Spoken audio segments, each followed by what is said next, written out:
Además de la presa y del embalse, también hay diversas torres. A través de la metodología que se ha seguido en el proyecto, con sistemas de información geográfica y la georreferenciación, se ha podido también obtener información acerca del tipo de relación que tenían las poblaciones que había en ese momento con las diversas torres que se encuentran en el valle.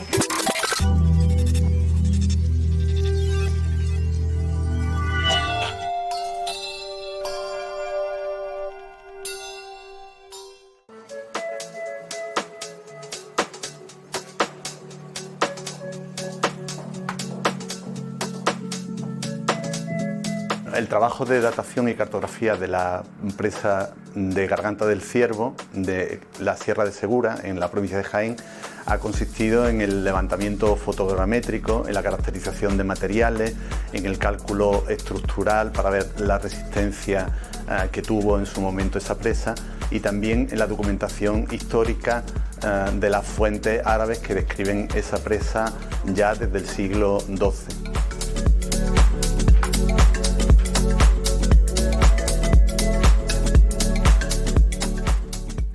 Al-Zuri, que es un geógrafo andalusí, la describe con mucho detalle y da unos datos muy interesantes. Una de las labores que hemos hecho en este proyecto de investigación ha sido traducir esa fuente árabe, porque hasta ahora había habido una serie de traducciones o una traducción y se había ido heredando esas traducciones de segundo y tercer nivel. Nosotros hemos traducido directamente del árabe para saber exactamente qué es lo que decía. Entonces ese ha sido también otro componente fundamental del trabajo en la presa de Garganta del Ciervo. Ha sido una metodología específica para este trabajo y además bastante compleja. Ha estado formada por diversas visitas a lo que es el ámbito de estudio y bastante trabajo de campo. Como decía, la metodología ha sido bastante compleja. Se han utilizado medios digitales y técnicas innovadoras. También se han utilizado las nuevas tecnologías. En cuanto a la toma de datos, se han empleado medios como son los drones y se han estado haciendo diferentes tipos de vuelos.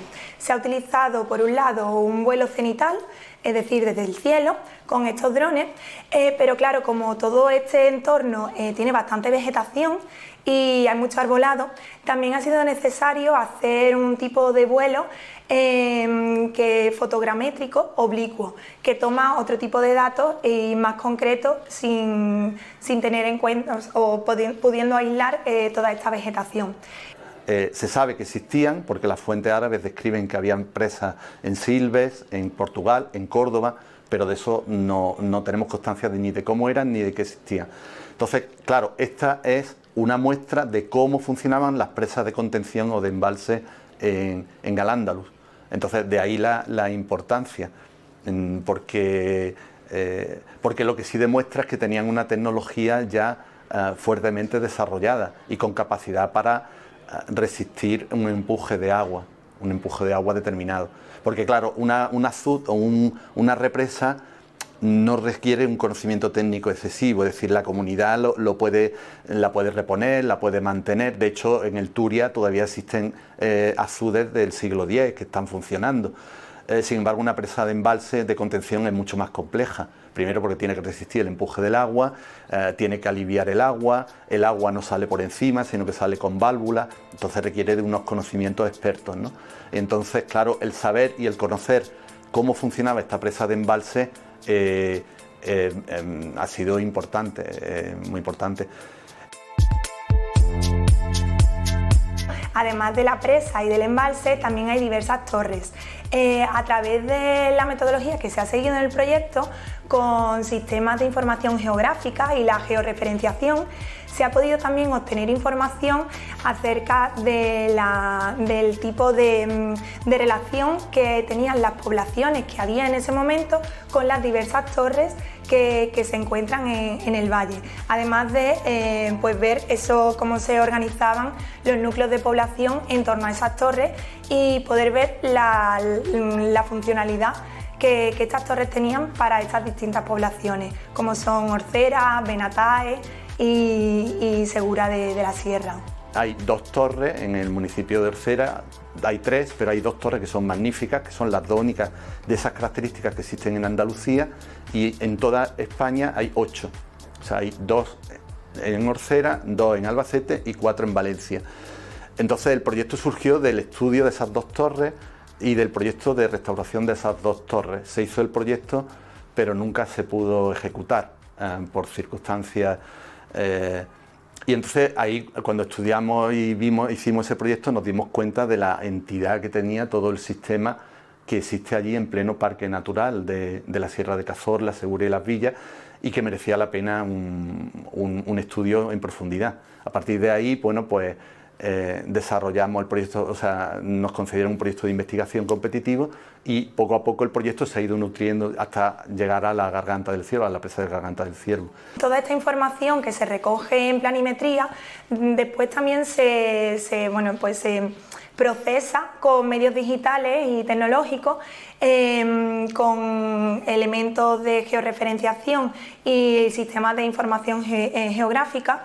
Se han podido obtener también a través de esta información modelos digitales del terreno, en el que pues, todos estos datos se han procesado con técnicas innovadoras y se han generado volumetrías 3D también y modelos volumétricos que además es posible visualizarlos con realidad virtual. Entonces, es decir, que toda esta información que se recoge tanto de campo como la obtenida mediante los vuelos y la fotogrametría realizada con los drones, después se puede traducir a modelos digitales que se pueden visualizar con realidad virtual.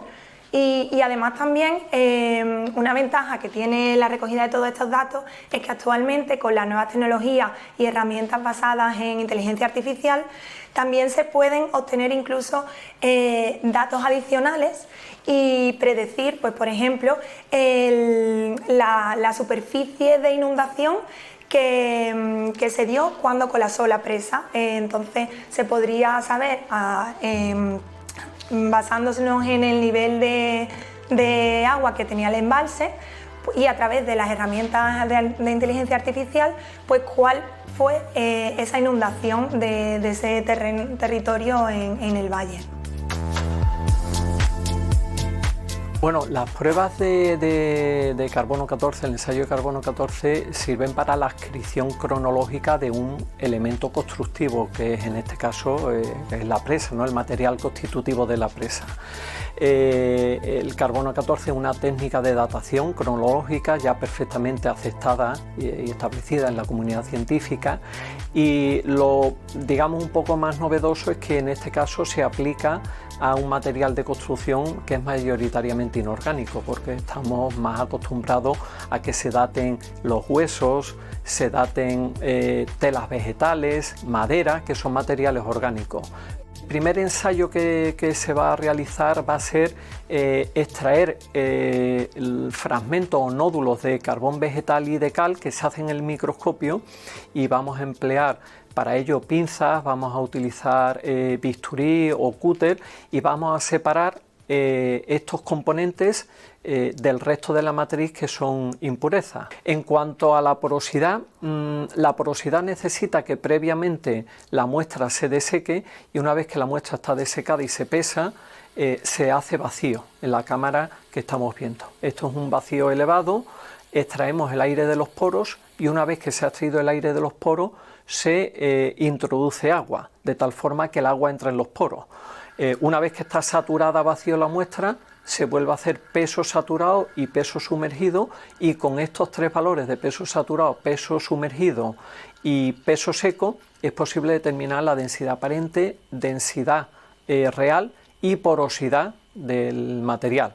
Y por último, la prueba de determinación de resistencia mecánica se hace sobre una prensa, es una prensa electromecánica de una capacidad máxima de 30 toneladas, y previamente hay que tallar una probeta de la tapia, del tapial. Esa probeta tiene una determinada geometría, habitualmente cúbica. Sabemos la superficie de rotura porque podemos hacer medidas de las aristas de esta probeta, y una vez que se ha dispuesto en la prensa se va aplicando una carga que lo hace el ordenador y un software de control que determina la carga que se ha aplicado, la carga de rotura, hasta que rompe el material. esta resistencia está muy ligada a la composición y el sistema de ejecución del tapial. Si el tapial tiene, por ejemplo, más cal, pues tiene más resistencia a compresión. Si se compactó muy bien con poca humedad, tiene poca porosidad y lógicamente va a tener mayores resistencias a compresión. Entonces es un ensayo mecánico muy identificativo de la calidad que tiene ese material de construcción, que es la tapia que constituía la presa. Pues este estudio es fundamental y además es muy importante su difusión porque, como decíamos, solo hay información sobre estos restos, principalmente la información que hay es literaria. Y no se había hecho hasta ahora una recabación de lo que hay actualmente en el lugar, en la zona de la Sierra de Segura. Entonces es fundamental que tanto técnicos como la población en general conozca estos hallazgos, que además al conocerlos probablemente pues fomentará su conservación y su mejor conservación y darle el valor que tiene, que al final solo se conserva lo que se conoce y solo se conoce lo que se ama. Entonces al final, si se da difusión a estos restos, será posible conservarlos y mantenerlos en las mejores condiciones posibles.